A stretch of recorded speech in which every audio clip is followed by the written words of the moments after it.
You are now watching Showbiz Snob, your daily showbiz update.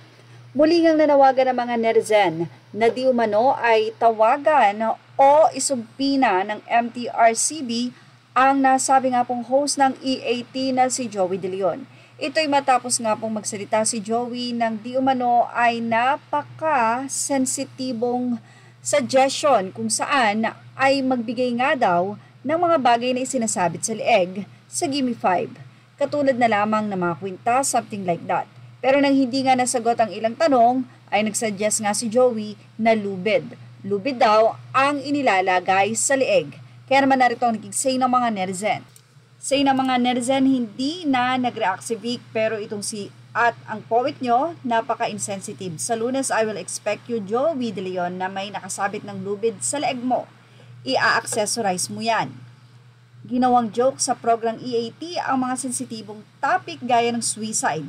Say naman ng isa, WTF kailan ba bubusalan yang tandang Joey De Leon na yan na wala namang pinagkatandaan talaga? Watch Lala Soto goes blind. Deaf and mute about this. Nagawan pang lagyan ng laughing background sound reaction.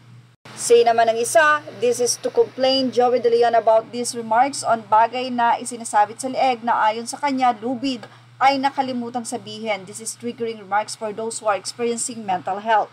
Joey De Leon isinabit sa leeg, lubid with laugh, background pa, ito na yung henyo. Mukhang violation na yan ulit sa MTRCB ang suicide joke ni Joey De Leon. Hindi na ito yung isang unang beses nangyari ito. Maraming beses na yan magmula pa sa GMA sila. Say pa ng ilang netizen, anila, wala talagang pinagkakatandaan ng matandang hukluban na si Joey De Leon na to. Ngayon, kayo magkitang gilas, Lala and friend. Eto pa say ng isang netizen, calling the attention of the MTRCB to summon EAT's Joey De Leon for making the use of this word a laughing matter. Please sanction him and impose punishment for this. Jokes about the S word should not be tolerated. Lala Soto, please do your job. At dahil sa kalampag na ito ng mga netizen sa MTRCB ay tila nakarating na nga ito sa chairwoman ng MTRCB na si Lala Soto. Kaya naman narito ang naging statement ng MTRCB hinggil sa panawagan ng mga netizen sa lubid joke ni Joey.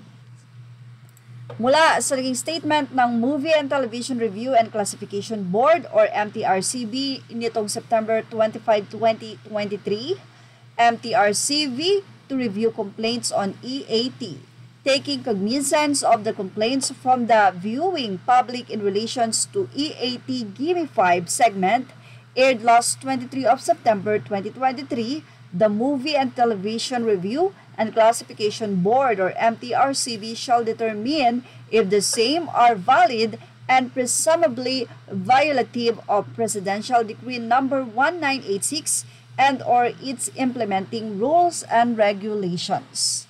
Well, hindi nga biro ang nasabing joke na ito ni Joey na kahit sa kanya ay biro lang ito pero sa mga netizen ay insensitive ito, especially sa mga nangyari na o naganap na gumawa nito dahil sa depresyon.